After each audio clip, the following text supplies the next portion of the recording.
Va, adelante.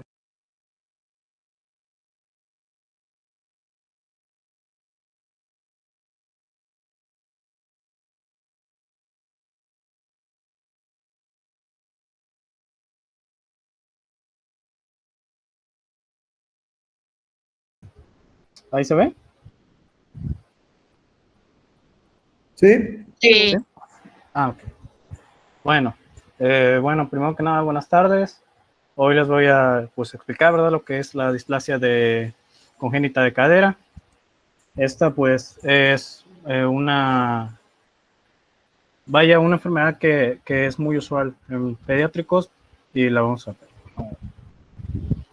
Bueno, para empezar a describirla, vamos a saber que es una anormalidad anatómica que va a afectar lo que es la articulación coxofemoral, como ya lo había dicho, del infante, que va a incluir también lo que es el borde anormal del acetábulo, mala posición de la cabeza femoral, y esto va a causar al mismo tiempo pues una subluxación y puede llegar hasta lo que es una luxación. Esto lo vamos a ver también en el diagnóstico. Y esto principalmente se va a ver afectado o va a ocurrir durante el desarrollo de los periodos embriológicos. Bueno, para iniciar, primero, pues la única prevención que tenemos sobre esta enfermedad sería lo que es el tamizaje. Es para un diagnóstico precoz. Y también tenemos algunas otras maniobras que les voy a mostrar.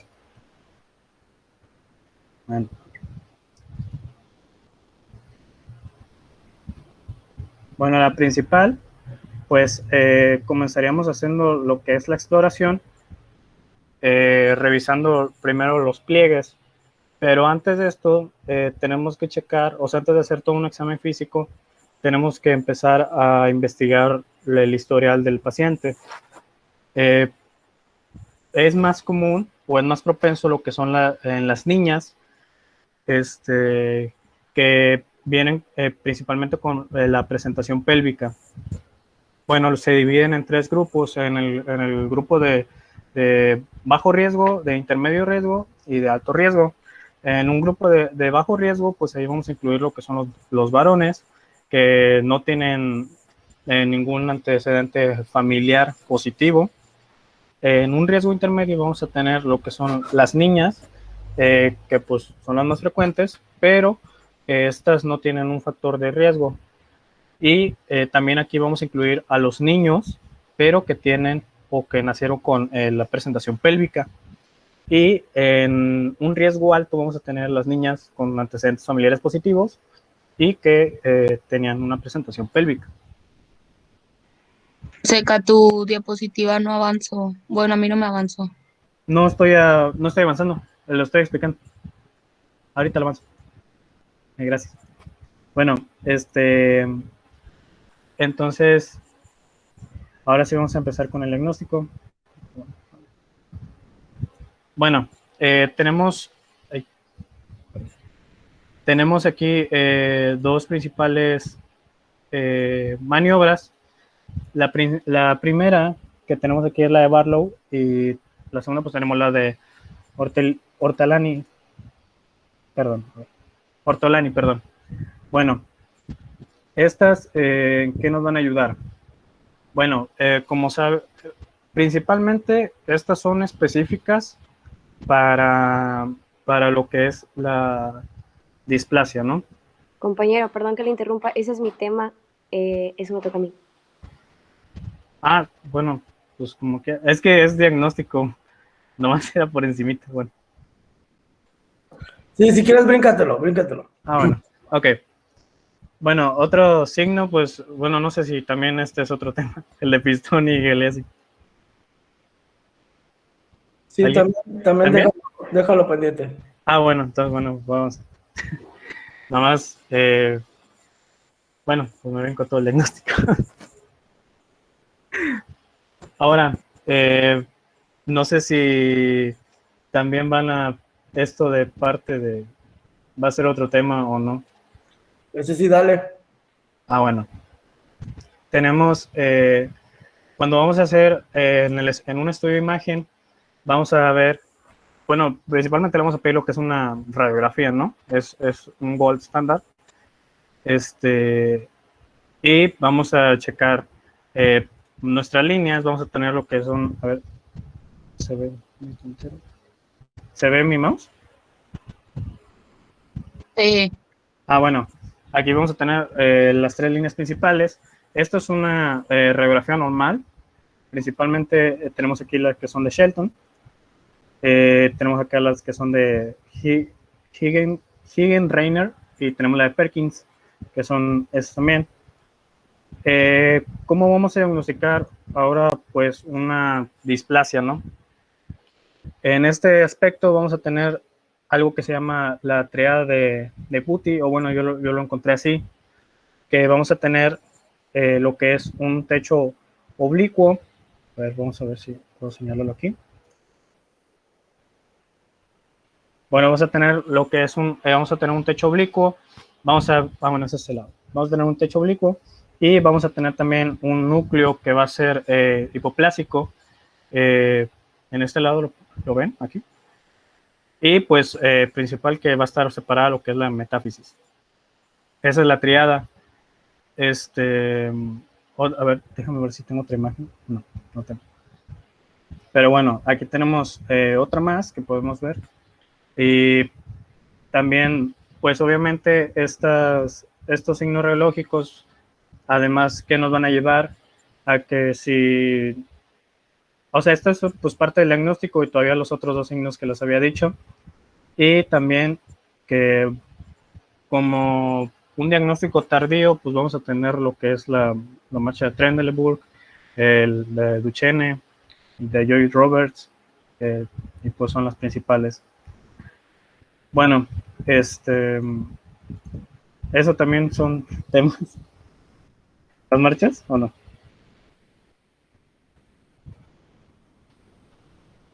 No, eso no es tema. ¿No? Bueno, la marcha que ven aquí, esta es de Trendelenburg. ¿Cómo vamos a saberlo identificar? Bueno, cuando la persona al pararse va a poner primero una pierna y el glúteo medio contralateral se va a contraer para mantener la estabilidad de la pelvis. Entonces va a parecer como que está haciendo ese pequeño movimiento que ven en la niña. A ver si se ve otra vez. ¿Ven? Primero pone una pierna y con la otra va a estar levantándola. Eso es el signo de Trendelenburg. Y también tenemos la de Joy Roberts, que es esta de acá, o bueno, también conocida como la de Duchenne. La de Duchenne, pues es una displasia, no es una displasia, es una, ay, se me fue la palabra. Bueno, es una marcha, una distrofia. Una distrofia. Y se va a notar cuando los hombros y los brazos van a ir hacia atrás, y esto va a impedir que pueda caminar pues correctamente. Los muslos van a estar delgados y débiles, como lo ven aquí. Va a haber también lo que son, bueno, pues básicamente va a estar débil y va a ser este movimiento muy característico.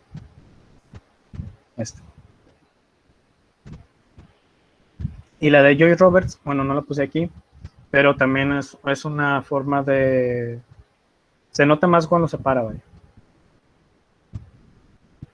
Igual va a tener una pierna más, bueno, va a estar más levantada que la otra. Y bueno, ya por último, pues tenemos pues el tratamiento. Va a haber 2 formas de tratamiento, una que es no quirúrgico y la otra que es quirúrgica. Bueno, en la no quirúrgica, en menores de 6 meses, vamos a aplicar lo que es una férula de abducción durante un periodo corto de tiempo, principalmente que son 3 meses y lo vamos a dejar hasta máximo 6. Obviamente, aparte, vamos a identificar principalmente todos los signos del paciente, o sea, antes de empezar con cualquier otro tratamiento. Bueno, y otra cosa, pues también sería el tratamiento que ahora sí es quirúrgico. El tratamiento quirúrgico puede ser por una reducción cerrada o puede ser por una reducción abierta. Para hacer una reducción cerrada, primero vamos a tener que estar valorando lo que es la falla del tratamiento que no fue quirúrgico o que fue un diagnóstico muy tardío y que ya no podemos aplicar lo que es un tratamiento no quirúrgico. Vamos a poner, para la reducción principalmente se le recomienda pues vamos a poner primero lo que es la anestesia con tenotomías de abductores y psoas. Vamos a empezar también con una artrografía transoperatoria para poder corroborar que la reducción de la cadera cuente, o bueno, se puede hacer vaya. Obviamente todo esto lo tiene que hacer un personal pues, capacitado y ya al final vamos a hacer lo que es la inmovilización. Ahora, también tenemos lo que es la reducción abierta. Vamos a considerar una reducción abierta cuando el abordaje, o sea, vamos a considerarla de acuerdo a la edad del niño y también a las características clínicas y radiológicas de la articulación, o sea, ya cuando hayamos hecho un diagnóstico certero. Deberá incluir lo que es la eliminación de los elementos luxantes, así como realizar plicatura de cápsula para dar estabilidad a la cadera. Y pues en el caso de que fuera una displasia residual, hay que hacer un manejo quirúrgico con osteotomía ilíaca. No sé. ¿Dudas? Hola, José Luis.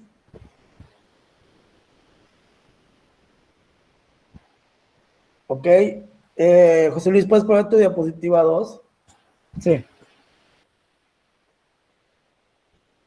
No lo mencionaste. La 2, esta es la 3. Ah, perdón. No lo mencionaste, pero pusiste esta imagen donde dice asimetría de pliegues glúteos. Ese no aplica, ¿eh? Antes se creía que pudiera ser un factor de displasia, pero se ha demostrado que niños sanos en un gran porcentaje tienen la asimetría de pliegues. Entonces esto Okay. ya no, ¿de acuerdo? Solamente Okay. quedamos con las pruebas que va a mencionar ahorita la doctora. ¿Sí? Luego dale para adelante. Más. Estas son las pruebas que va. Esta marcha, bueno, lo anterior. Esta marcha es una marcha de Trendelenburg o de patito, ¿sí? O de barquito, le llaman como vaivén. Y esta más que nada está dada por una insuficiencia de los glúteos, ¿de acuerdo? Sobre todo el glúteo medio. Entonces, no es tan propia de la displasia, pero sí puede confundirse, ¿de acuerdo? Y la anterior, la distrofia de Duchenne, este es un padecimiento congénito de los nervios periféricos.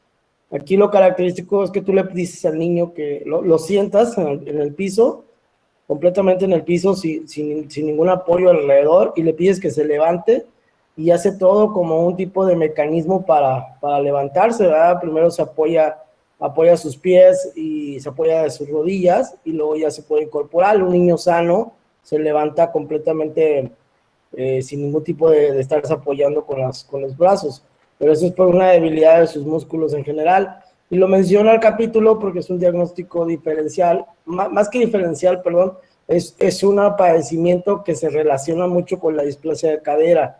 ¿Sí? La distrofia de Duchenne es probable que por debilidad muscular tenga luxadas sus caderas. La displasia de cadera también es muy común que venga acompañada de los padecimientos como espina bífida, como, o sea, más bien viene acompañada de otras alteraciones genéticas que también hay que descartarlas, ¿de acuerdo? Entonces, por eso te lo mencionan, no es tanto que lo vayas a ver en todos los niños con displasia, no es así tampoco, ¿sale? Ok. Muy bien, adelante, doctora.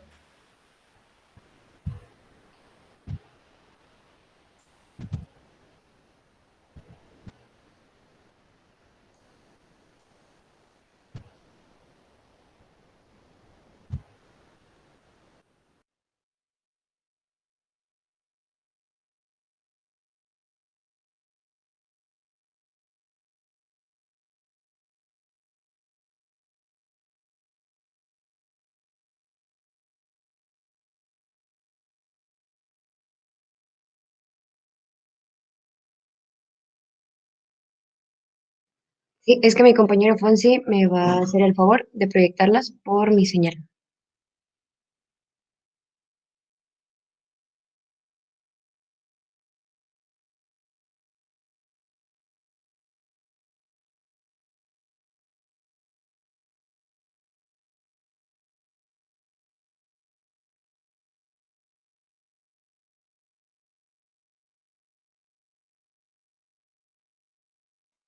Listo.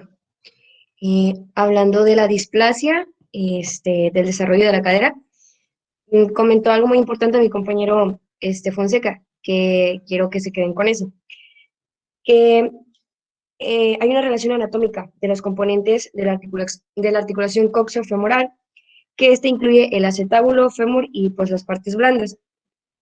Ya lo que es cualquier alteración de una de estas tres, pues va a producir un mal desarrollo y a largo plazo, pues una destrucción rápida de su función. Por eso hay que hacer una detección precoz y vamos a poner en práctica este test de Barlow y Ortolani. La siguiente, por favor.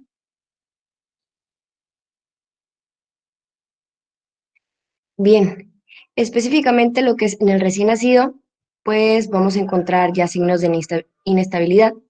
A partir de los 2 a 4 meses, estos signos pues ya se dejan de apreciar un poco y pasan a ser como unos signos indirectos por la rigidez de cadera, contractura, entre otras.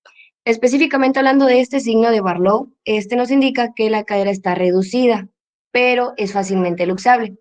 La maniobra consiste en lo que es realizar con la cadera en flexión en 90 grados, vamos a traccionar longitudinalmente hacia posterior con ligera aducción de cadera. Aquí, bueno, es importante tener en cuenta que en los recién nacidos, por debajo de 4 a 6 semanas de edad, hay una hiperlaxitud. Y bueno, lo patológico es que persista esta inestabilidad. Y ya hablando de lo que es del de Barlow, perdón, el de Ortolani, su presencia ya nos indica que la cadera femoral está luxada. La maniobra consiste en realizar una abducción de la cadera, a la vez pues se hace una presión sobre el trocante mayor. Y si la cadera está luxada, al reducirla dentro del acetábulo va a provocar un sonido. Y ya, es importante que lo diferencien porque puede, ¿cómo decirlo? Mm, pues puede provocar el choque de las estructuras óseas con las estructuras tendinosas o los ligamentos y pues esto no tiene significación clínica. Entonces hay que diferenciar el clon como el de un clic. Y bueno, ya lo que es un signo positivo de Barlow u Ortolani, hay que mandar a valoración inmediata con un ortopedista infantil y para que se haga su tratamiento precoz. Y eso sería todo de mi parte. Al final les dejo el link para que entiendan, es un apartado que está muy bueno, para que entiendan todo este tema, viene desglosado muy bien. ¿Preguntas? Bueno, de los puntos importantes que mencionó la doctora es, y que también lo comentó el doctor y que ahorita lo vamos a revisar, es que esto es parte de un tamizaje neonatal, ¿sí? Es decir, si te llega o alguien comenta que es un niño de 1 año que tiene ortolani positivo, pues ya está echando mentiras, ¿verdad? Porque a partir de los 2, máximo 4 meses, estas pruebas ya no son sensibles, ¿de acuerdo? Ahí tuve un poquito de duda en cómo explicaste lo de Barlow, pero bueno, ahorita como quiera lo vamos a ver, ¿sale? ¿No hay dudas? No, doctor.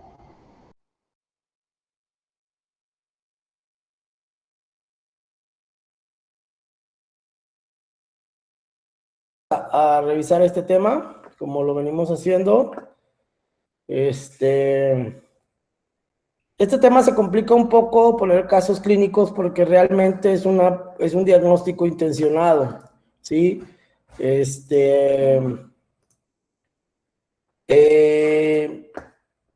¿A qué me refiero con esto? De que si no lo buscamos, pues no vamos a saber que existe, ¿sí? Entonces,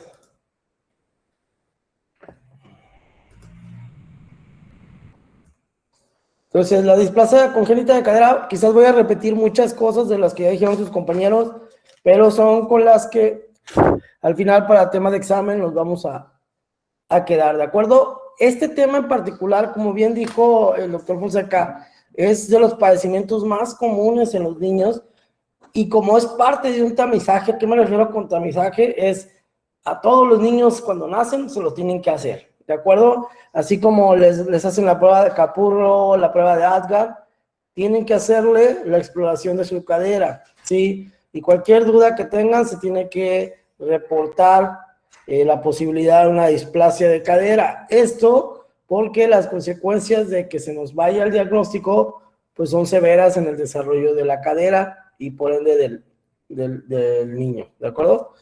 Sí. Bien. La displasia se refiere, como dijeron, a un espectro completo de condiciones patológicas que involucran la cadera. Va desde la displasia acetabular hasta una subluxación de la cadera e incluso una luxación que no se puede reducir, ¿de acuerdo? Suele haber un pseudoacetábulo. ¿Qué es un pseudoacetábulo? Esto aparece más en los niños más grandes y lo que se refiere es que cuando la cadera está luxada, es decir, está fuera de su lugar, hay un punto en el que hace contacto con la pelvis y eso empieza a erosionar, como a desgastar, por así decirlo, y crea otra concavidad, como si fuera un acetábulo, ya eso se le llama pseudoacetábulo, ¿sí? Como les comentaba, va siempre o muy frecuentemente va acompañada de otras anomalías congénitas como afecciones neuromusculares, como la distrofia que mencionó el doctor, pero principalmente con la artrogriposis y la mielomeningocele, ¿de acuerdo? No era espina bífida, era mielomeningocele, ¿ok? Es importante eso, que cuando tú tienes un paciente que ya sospechas de una displasia de cadera, tienes que investigar otras alteraciones que la acompañen. En cuanto a la epidemiología, es importantísimo, como comentó también el doctor, que pues es el más común de los niños, ¿de acuerdo? Entonces, eso tenemos que tenerlo claro. 1 de cada 1000 niños, es decir, el 0,1% nace con una cadera dislocada, ¿sí? 10 de cada 1000 niños, es decir, un 1% nace con subluxación o displasia de cadera, ¿sí? Entonces, aunque es muy raro que aparezca con la cadera luxada, puede ser, pero es más común que esté subluxada o que esté displásica. ¿A qué se refiere con displasia? Es que con tantito que hagamos las maniobras, se va a salir, ¿de acuerdo? Sobre todo la maniobra de Ortolani. El 80% de los niños afectados son mujeres y la cadera izquierda es la más comúnmente afectada, ¿sí? También, es importante que sepamos que realmente no existe una causa que determine cuál es el principal factor por el que se produce una displasia, pero que parece ser multifactorial, se intervienen cuestiones genéticas, hormonales y mecánicas. Le dan mucho peso al tema mecánico, que lo vamos a ver un poquito más adelante, ¿sí? Los factores de riesgo, es decir, yo sí tengo un producto que ya sé que es mujer y que es el primer producto del embarazo, perdón, la primera gesta del paciente, y que además me dicen que viene con una presentación de nalgas, un 30 a un 50% de estos pacientes en esta combinación va a tener displasia de cadera, ¿de acuerdo? Entonces ya tengo, ya me presentan a un niño, doctor, sobre todo es cuando estén rotando en pediatría. Les van a decir, doctor, es un paciente femenino que está en un parto a término. El producto es un producto femenino que siendo la primera gesta y se sospecha de una presentación de nalgas, ¿de acuerdo? Entonces eso, el hecho de que venga una presentación de nalgas, pues ya también te indica que lo más probable es que termine en cesárea, ¿sí? Pero tú ya tienes que pensar de, este niño tiene algún problema con su cadera, ¿sí? Porque hasta el 50% de estos niños pueden tener displasia, ¿sí? Comúnmente, como le decía, son más problemas mecánicos, aquí le denominan como del empaquetamiento intrauterino, ¿sí? Entonces, aquellos pacientes que tengan cualquiera de estos datos, prematuridad, oligodendroglios, dislocación congénita de la rodilla, que eso se diagnostica muchas veces intrauterino, o incluso ustedes, la dislocación congénita de rodilla, pues es muy evidente, tiene la rodilla volteada. Entonces, si ya tienes esa luxación, tienes que hacer las pruebas porque se asocia mucho con la luxación. Tortícolis muscular congénita, incluso se coexiste en un 8 al 17%, y metatarsoaducto, que también es entre un 0 y el 10%. Entonces, imaginen a un producto, ¿sí? Y aparte los antecedentes familiares son un factor de riesgo. Entonces, imagínense un caso, de nuevo, el mismo caso de la paciente que ya dijimos, que es un producto mujer, es el primer embarazo, viene de nalgas, aparte es prematuro, se le diagnosticó que tenía poquito líquido amniótico y su mamá o su papá de niños tuvieron displasia de cadera. Pues casi le va sumando a que sí o sí va a tener displasia de cadera, ¿de acuerdo? Entonces, tienen que valorar o tener en mente todos estos factores que nos ponen en riesgo a que el producto tenga una displasia de cadera, ¿sí? El examen físico, ¿sí? Como bien lo mencionaban los doctores, es importante que se haga de manera rutinaria, y el primero, que ese no lo mencionamos, fue la prueba de Galeazzi o Alice, ¿sí? Es importante que el niño esté tranquilo, que no esté llorando, que no se esté moviendo, ¿sí? Y básicamente se pone, es positiva solo en subluxaciones o luxaciones unilaterales, ¿sí? Básicamente en esta prueba, la cadera se pone en una flexión de 90 grados y la prueba es positiva si alguna de las rodillas está más bajo que la otra. Es decir, tú te pones de frente al niño, le doblas sus rodillitas y vas a ver que una pierna está más alta que la otra. La que está más abajo, ¿sí? Es la que está luxada. En este caso sería la pierna izquierda, ¿sale? ¿Sí lo alcanzan a apreciar? Sí, doctor. Sí, doctor. Entonces, esa es la primera prueba que hacen sin tener que manipular al niño todavía. La siguiente, como comentó la doctora, es la maniobra de Barlow, ¿sí? Pero la doctora en su texto decía que lo traccionaba. En realidad, lo que se busca es que esta prueba, la cadera está en su lugar, ¿sí? No está afuera, está en su lugar. Eso es importante. La prueba de Barlow, al momento de hacerla, la cadera está en su lugar, pero cuando yo aplico una fuerza, normalmente lo hacemos con el pulgar agarrando la cara medial del muslo y el dedo índice y medio sobre la cara lateral, y con la punta de los dedos índice y medio hacemos una fuerza en este sentido, ¿sí? Al mismo tiempo que lo abducimos y la cadera tiende a salirse. Sientes un sonido, digo, eso de clunk, clic, eso a mí la verdad nunca he encontrado diferencia, simplemente sientes el brinco en donde ya se salió de su lugar y la vuelves a acomodar, ¿verdad? Eso sería una prueba de Barlow positiva. Esta prueba tienen que practicarla. Incluso puede ser que sea positivo, y como no la tenemos sensible, ese clic o ese sonidito, pues decimos que no lo tiene. O al revés, son soniditos que son normales, no se luxa la cadera, y pensamos que tiene un Barlow positivo. Entonces ese hay que estarlo practicando. En el área de pediatría, cuando estén rotando por el área de pediatría, es donde más lo van a sentir. Los pediatras a veces, no siempre tienen como que esa sensibilidad, no digo que todos, pero sí me ha tocado interconsultas de doctores que tienen prueba de Barlow y Ortolani positivo, ¿sí? Porque aparte como que no las distinguimos, y vas a hacer la prueba y demuestras que no, que en realidad no las tiene.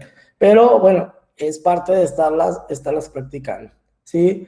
La de Ortolani, esta es al revés. Esta la carrera ya está luxada, ¿sí? Ya está luxada. Entonces ahí lo que hago es lo contrario. Ahora sí, doy una tracción y con los dedos índices también empujo, pero en la aducción, es decir, abro la piernita para que la cadera que está aquí, ¡pum!, brinque a su lugar, ¿sí? Esa sería una prueba de Ortolani positiva. Entonces, si yo estoy diciendo que la prueba de Barlow, el niño tiene su cadera en su lugar, pero es fácilmente luxable, y la prueba de Ortolani es que su cadera ya está fuera de su lugar, pero yo la puedo reducir a su lugar, ¿cuál creen que sea la prueba que mejor pronóstico le dé al paciente? ¿Y por qué?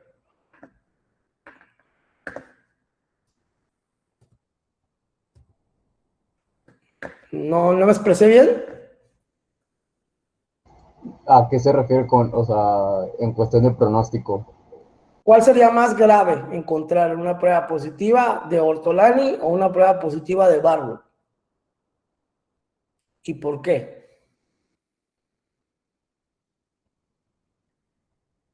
En base a lo que acabo de decir. Si la prueba de Barlow, la cadera está en su lugar y yo aplico una fuerza, la luxo, La de ¿ah? Ortolani, porque ahí se supone que ya está luxada y estamos... Exactamente, eso habla de que el acetábulo está más displásico porque incluso en posición de reposo no logra retener la cadera, ¿de acuerdo? Entonces la prueba de Ortolani es la que en lo particular yo reviso primero, porque si la encuentro me preocupo. La de Barlow, yo sé que al final con las medidas que vamos a platicar ahorita, le va un poquito mejor, ¿de acuerdo? Entonces, en cuanto a severidad, la prueba de Ortolani da un peor pronóstico, ¿ok? Bien, ahora bien, ya hicimos, es importante hasta ahorita, hicimos una muy buena anamnesis, es decir, ya vi que es el primer producto, que es mujer, que viene de nalgas, que tuvo algún problema de oligodapnios, de prematurez, y que uno de sus papás tuvo problemas con la cadera. Ya hice toda esa semiología, ya hice toda esa anamnesis. Aparte ya lo exploré y tiene Barlow positivo, Ortolani positivo, o incluso Galeazzi. El Galeazzi no es tan sensible, pero te da una idea, ¿sí? Cuando ya está luxado, se va a ver. Entonces ya sabes que tu maniobra de Ortolani probablemente vaya a ser positiva, ¿de acuerdo? Si tienes una prueba de Barlow positiva, la de Galeazzi pudiera estar normal, ¿ok? Porque no está luxado. Entonces, ahora sí viene, ok, ¿qué voy a hacer? Ustedes en ese momento hasta ahí se detienen. Como médicos generales, ustedes nada más hacen el reporte de, ¿sabes qué? Este niño tiene Ortolani o Barlow positivo, ¿ok? ¿Qué hacemos? Llega el traumatólogo, lo confirma, y lo que hacemos es lo siguiente, ¿sí? Hay que confirmarlo con estudios de imagen, ¿sí? Las pruebas son subjetivas, pero no son diagnósticas. La manera de hacer el diagnóstico, sí, es por varios métodos. Depende mucho de la edad del producto, ¿sí? Les repito, la intención o lo ideal es que esto se haga de manera tamizada, es decir, a todo niño que nace, se le tienen que hacer las pruebas, y en la mayoría de los hospitales los hacen, y sobre todo en los hospitales de materno-infantil se hace de rutina, ¿de acuerdo? Pero puede ser que no siempre sea el caso, por lo que tú quieras, ¿sí? Y entonces ya el paciente te llega con una displasia a una edad más grande. Pero ahorita nos vamos a ir con lo ideal, ¿de acuerdo? Entonces, Ya me dicen a mí que tiene una prueba de Barlow y Ortolani positivo, ya me dicen todos los antecedentes que le hacen sospechar que tiene una cadera displásica. Entonces yo lo primero que hago es una ecografía, ¿sí? En los primeros 4 meses la radiografía no me va a servir, ¿sí? No me va a servir, que fue la que presentó el doctor. No me va a servir porque los núcleos de osificación de la epífisis femoral no están presentes. Y esos son los que me va a dar una valoración radiográfica de si está displásico o no. Entonces, en los primeros 4 meses de vida no me sirve de nada. Entonces, todos aquellos doctores que te dicen, no, es que tiene una displasia, es un niño de 3 meses, de 2 meses que tiene una displasia de cadera porque lo vi en la radiografía, no es cierto, ¿de acuerdo? No se puede valorar, ¿ok? En cambio, sí, si te dicen, es que ya le hice un ultrasonido, y en el ultrasonido sí se va alterado, entonces ya es más creíble, ¿sí? La ecografía, básicamente, se utiliza para antes de la aparición del centro de osificación femoral proximal. Es útil para confirmar el diagnóstico y también para documentar reducibilidad y estabilidad de la cadera en un lactante sometido a tratamiento con una red de Pavlik o abrazadera. ¿Esto qué es? Yo puedo hacer el diagnóstico, veo que sí está luxado con unos parámetros que ahorita vamos a ver, le hago la maniobra o le hago el tratamiento para reducirlo, le vuelvo a hacer un ultrasonido y confirmo que sí se quedó en su lugar, ¿ok? Eso lo vamos a ver ahorita. Entonces, ¿cuáles son los parámetros de referencia? Si se dan cuenta, esta diapositiva no trae al de ponte listo, porque esto no va a venir, ¿sí?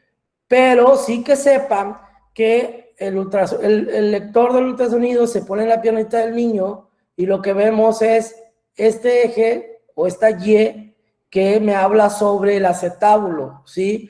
Y yo trazo unas líneas y de acuerdo al ángulo beta y al ángulo alfa, yo determino qué tan displásico o no está esa cadera, ¿de acuerdo? Es decir, que a la edad de 4 a 6 semanas un ángulo alfa normal es mayor de 60 y un ángulo beta normal es menor de 55, ¿de acuerdo? Eso me habla de que la cadera está normal. La cantidad de la cobertura de la cabeza femoral debe ser 50%, es decir, esta es la cabeza femoral, entonces yo tengo que saber que de este borde a este borde me está cubriendo más de la mitad de la cabeza, ¿de acuerdo?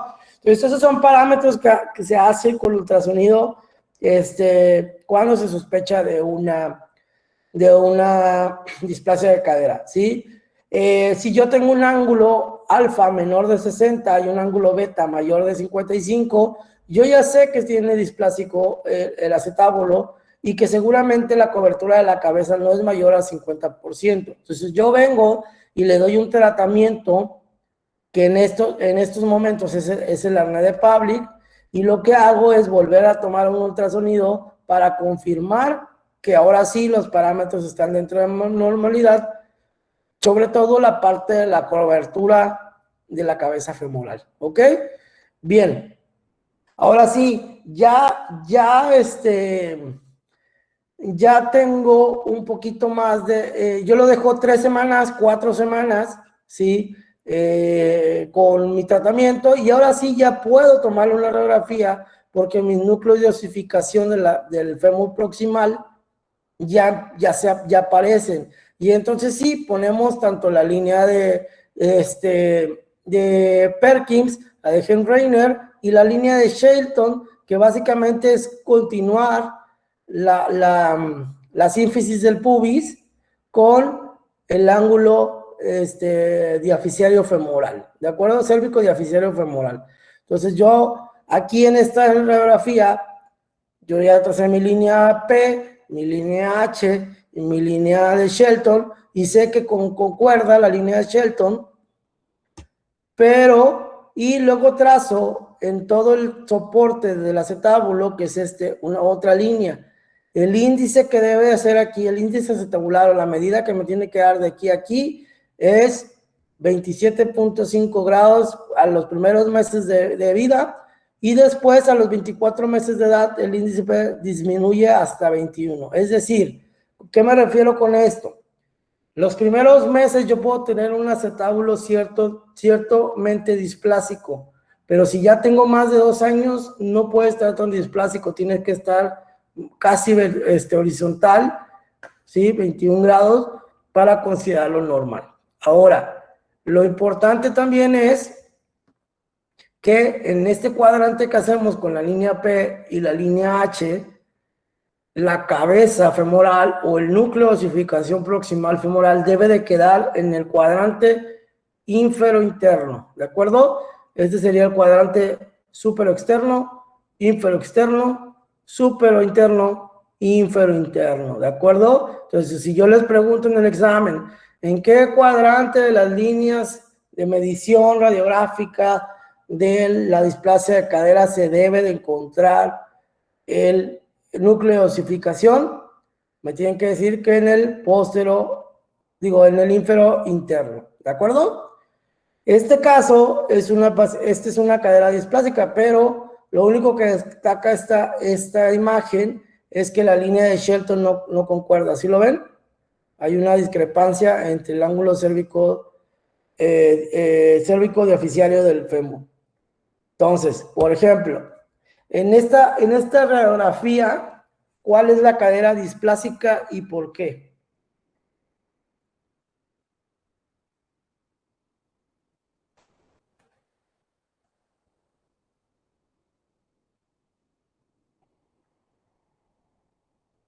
¿Nadie? ¿Ya se fueron? No, La del lado derecho. él es del lado derecho. La del lado derecho. ¿Ok? ¿Por qué? Se encuentra más desplazada hacia arriba y hacia afuera. Por la separación. ¿Ok?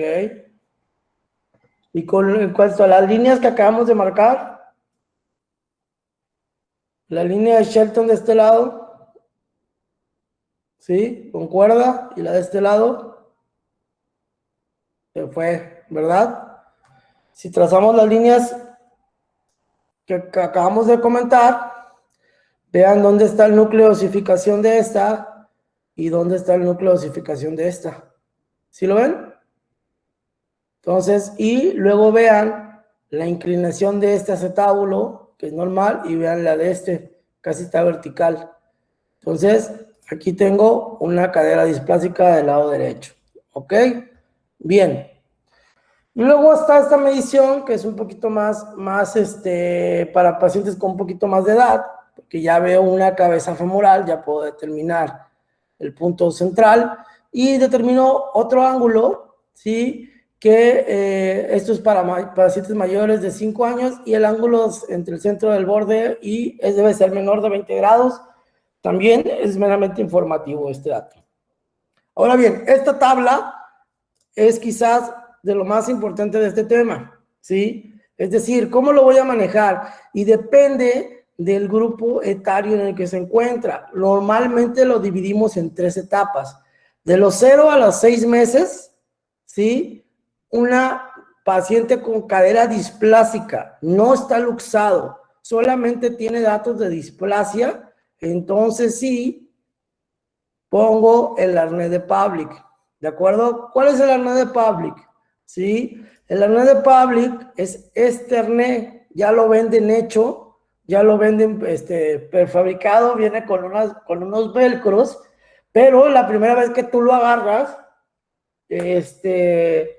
no sabes ni para dónde va cada correa, ¿verdad? Entonces sí tienes que saber cómo se coloca el arnés de Pavlik. No es nada más lo amarro y ya quedó. No, tienes que asegurar los siguientes datos, ¿sí? Las caderas deben flexionarse a 100 grados con una abducción. ¿Abducción es para adentro o hacia afuera? ¿Para dónde es la abducción? Hacia afuera. Hacia afuera, ¿de acuerdo? Entonces, y si te das cuenta de que son 100 grados, es decir, es un poquito más alto, ¿sí? De los 90 grados, o sea, que la piernita llega hasta como por acá, ¿sí? Y tú lo jalas con una de estas correas, no con las dos. Con una das la flexión y con la otra das la abducción, ¿de acuerdo? Debe evitarse una flexión, pero debe de evitarse una flexión excesiva porque puede producir el riesgo de parálisis del nervio femoral, ¿sí? Entonces ya es el primero de que si lo pones mal, lo pones ahora sí que ahí se va, vas a tener complicaciones o va a tener complicaciones ese niño. Debe evitarse la aducción excesiva para reducir el riesgo de osteonecrosis. Es decir, si yo lo abro mucho, normalmente la aducción es, tú pones al niño, le flexionas las rodillitas a 100 grados y lo dejas caer, y el mismo peso de las piernas, esta es la posición en la que debe de mantenerse, ¿de acuerdo? Incluso la osteonecrosis, si tú la dejas con una aducción excesiva en la cadera que no está luxada, le puedes producir una necrosis de la cabeza femoral y ya te metiste en broncas, ¿de acuerdo? Se puede retirar al niño del arnés de Pavlik durante un periodo de 3 a 4 semanas cuando los parámetros de la ecografía se normalizan, ¿sí? Se ha informado que las tasas de éxito del tratamiento con arnés de Pavlik es en torno a más del 90%, ¿sí? La tasa de recurrencia es del 10%, por lo cual es importante que ya incluso cuando ya lo tuvo 3, 4 semanas, ya lo tuvo un mes, lo tienes que seguir valorando, quizás ya con radiografías, para determinar que esa cadera sigue estando en su lugar. Hay un componente o hay una definición que dice que si tú pones, más bien, que la displasia se favorece por la casa vacía. Es decir, cuando la cadera no está en su lugar, no favorece el desarrollo de la cadera, por lo cual al momento de tú ponerla en su lugar y mantenerla en ese lugar, hace que el desarrollo de la cadera continúe por factores mecánicos, factores hormonales, que te dicen entonces que lo importante es que durante 3 o 4 semanas ese niño de alguna manera tenga su cadera en su lugar.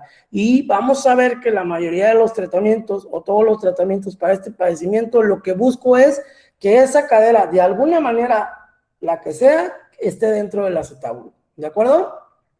Entonces, los primeros 6 meses, normalmente el arnés de Pavlik recupera o logra la reducción y el desarrollo de la cadera hasta en un 90% de los casos. No se pudo, ¿sí? Porque ya me llegó 6 meses el paciente porque nació en una clínica rural y a los 6 meses notaron que como que algo le tronaba y él hace el ultrasonido y ves que sí está displásico o incluso que está luxado, o el arnés de Pavlik no jaló. Entonces ahí sí ya empiezas a hacer cosas más importantes, como es una reducción abierta, ¿sí? Normalmente, cuando tú haces tu tratamiento de la displasia, tú acomodas fácilmente la cadera en su lugar, ¿sí? Con la prueba de... ¿Con cuál la reduces?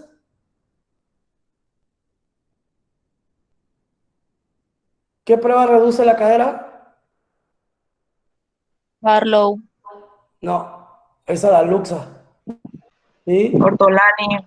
La prueba de Ortolani. Entonces tú fácilmente con la prueba de Ortolani acomodas esa cadera en su lugar, pero al momento de que la sueltas, se vuelve a salir, ¿de acuerdo? Pero eso, cuando pasa eso, el arnés de Pavlik lo que hace es mantenerla en su lugar. Pero cuando a veces tú haces la maniobra de Ortolani y no la puedes reducir, quiere decir que incluso hay varias estructuras blandas que interfieren en esa reducción. Y es lo que comentaba ahí el doctor, que hacemos unas infiltración de la articulación con medio de contraste para ver cuáles son las estructuras que probablemente estén interfiriendo. Si con eso demostramos de que sí hay alguna estructura blanda, tenemos que hacer una reducción abierta, ¿sí? Ya si vas a hacer una reducción abierta, muy comúnmente vas a hacer una tenotomía de los abductores para impedir que se esté luxando. Entonces, a lo que voy es que de 6 a 18 meses tú ya tienes que abrir esa cadera que no está en su lugar. No es una cadera displásica. No confundamos lo que es displasia con luxada. Yo puedo tener una cadera displásica, pero está en su lugar porque está acomodada por el arnés de Pavlik y el tratamiento lo continúo. Pero una cadera que está luxada y no la puedo reducir, entonces tengo que hacer una reducción abierta, ¿sí? Y con eso normalmente se ponen unos aparatos de yeso, ¿sí? Tipo calot se llaman, que son como unos pañalotes, que inmoviliza desde las puntas, desde la cadera hasta la punta de los dedos, y muchas veces colocamos un travesaño, que normalmente es un pedazo de palo de escoba, con lo que logramos que la aducción esté a menos de 60 grados y eso acomode la cadera en su lugar, porque ya quitamos todos esos tejidos que no me dejaban acomodarlo, ahora puede entrar fácilmente, ¿de acuerdo? Se lo dejas aproximadamente el mismo tiempo, de 3 a 4 semanas, se lo retiras y ves que haces otra vez ultrasonido o tomas tus radiografías y la cadera está en su lugar, entonces se acabó el problema. Tienes que seguirle estudiando por el riesgo de recurrencia. Ahora, ya hicimos todo eso, o peor aún, la verdad es que con estos pasos se va solucionando. Pero hay niños mayores de 18 meses, ¿sí? Que te llegan con una displasia, lo notan en la marcha, ¿sí? Como comentó el doctor, ya tiene una marcha de Trendelenburg, ¿sí? Normalmente ya tienen años de estar, ¿cómo se llama? Luxados, ¿sí? Entonces, ahorita comenté que lo que te favorece el desarrollo de la cadera es que el fémur esté en su lugar. Imagínate que toda la etapa de desarrollo de la cadera nunca estuvo, ¿sí? Entonces ese acetábulo está completamente displásico. Y ahí ya entramos a un tema más complicado, que son las osteotomías, ¿sí? Hay 3 tipos principales de osteotomía, ¿sí? La más común es la tipo Salter, que se hace en el acetábulo, perdón, en la pelvis, en el ala ilíaca se hace un corte, ¿sí? Un corte en dos ejes, se saca este fragmento y se le coloca de cresta ilíaca, se hace un corte y de la misma cresta ilíaca se saca un cartílago tricortical y se le pone como cuña, lo que hace que el piso acetabular baje y quede más horizontal y favorezca que ya no se esté luxando esa cadera. Hay otra que es la de Pemberton, ¿sí? Que básicamente es lo mismo, pero el corte no es recto, sino que es curvo hacia acá, como se ve aquí, ¿sí? Hacia atrás, para que el eje de que vamos a bajar o el acetábulo que le vamos a dar techo, le llamamos nosotros, sea mayor la superficie. Sin embargo, si esta es complicada, esta todavía es más complicada, porque cuando estamos haciendo el corte para darle vuelta al acetábulo, muchas veces nos metemos y ya te metiste en broncas con el acetábulo. Y todavía hay una, ya es de rescate, ¿sí? O de salvataje, que es la triple osteotomía de Chiari, y ese es un relajo, ya incluso son cortes en este sentido, ¿sí? Y luego rotas el acetábulo. La verdad es que es muy complicada. Eso ya es ya realmente la hacen más los ortopedistas pediátricos, es parte de la subespecialidad, y técnicamente es complicada y el beneficio no siempre es bueno, ¿de acuerdo? Entonces, básicamente esto es lo que en cuanto a tratamiento, esta tabla es la que quizás tienen que tener en mente, es decir, yo como médico general tengo que saber que si hice mi diagnóstico en el tamizaje neonatal, pues con una panel de Public ya confirmado con el ultrasonido, le va a ir bien. Lo encontré a este niño entre los 6 y 18 meses, ya tiene que ir con un traumatólogo porque tiene que abrirle su cadera para acomodársela. Lo encontré, lo vi allá en la comunidad o donde te llegó con más de 18 meses, pues tiene que hacer ya es un pronóstico más desfavorable, ¿de acuerdo? Entonces, el tema de displasia de cadera es probable que sí les pregunte unas 3, 4 preguntas de este tema, ¿sí? Por lo cual, aquí le vamos a dejar para que lo analicen. Me preocupó un poquito que ahora que hicimos el taller de yesos, de vendajes, por ahí mi compañero les preguntó los temas, ni siquiera definiciones, nada más les preguntó qué temas han visto conmigo y no supieron decirle. Entonces no sé si voy muy rápido, no sé si no me estoy explicando, pero vamos. Entonces, según yo todavía tenemos 2 clases más y con esas terminamos. Entonces nos vamos a detener aquí para que analicen un poquito más el tema, más que es un tema importante y es un tema que quizás también tiene mucha información. Entonces aquí le vamos a dejar por lo pronto. La próxima clase vamos a ver la enfermedad de Ehlers-Danlos y la epifisiolistesis femorales, que también son padecimientos importantes pediátricos. Y terminamos con ese tema, el de pediatría, y el viernes, ese sería para el miércoles de la próxima semana, y el viernes de la próxima semana vemos un tema en particular para terminar, creo que ya las clases, y luego ya vendría el examen. ¿Estoy en lo correcto, Luis? Así es, el examen queda para el 19. 19, 18. ¿Ok? Bueno, entonces, si tienen dudas, pregunten, no se queden con la duda, son temas relativamente sencillos, no se preocupen tanto por el examen. Yo siempre les he dicho, no estudien para pasar un examen, estudien para ganar billetes, ¿sí? Lo que tú sepas y el otro doctor no sepa, te va a dar oportunidad de tener ingresos que él no va a tener. Entonces, prepárense para no nada más este tema, sino para todos. Y si tienen dudas, pues háganmelo saber, por ahí ya tienen mi teléfono, si quieren acercar para ver algunas consultas o algo, pues ahora sí que yo estoy en la mejor disposición y en lo que pueda ayudarles, estoy a sus órdenes. ¿Ok? Gracias, doctor. Sí, doctor, muchas gracias. ¿Alguna duda hasta aquí? Doctor, yo tengo una duda. Dime. Por decir, en eso de la displasia, ¿hay riesgo de que los pacientes puedan quedar con una pierna más larga que la otra? Sí, mami. De hecho, clínicamente así lo ves, ¿sí? Que su piernita está más corta. Y ya le tomas una radiografía y ya ves que su cabeza femoral está en un neoacetábulo o está alta. Entonces, no es un tema fácil, y aquí es donde está lo importante del tamizaje, porque en el tamizaje muy fácilmente lo resuelves, pero si se nos va esa oportunidad, es un tema complejo. Las osteotomías son muy, muy complejas, y de hecho ya hacer una reducción abierta ya es complicado. Una osteotomía todavía es mucho más complejo. Entonces sí, aquellos casos que incluso tienen osteotomías fallidas tienen un acortamiento de miembro pélvico.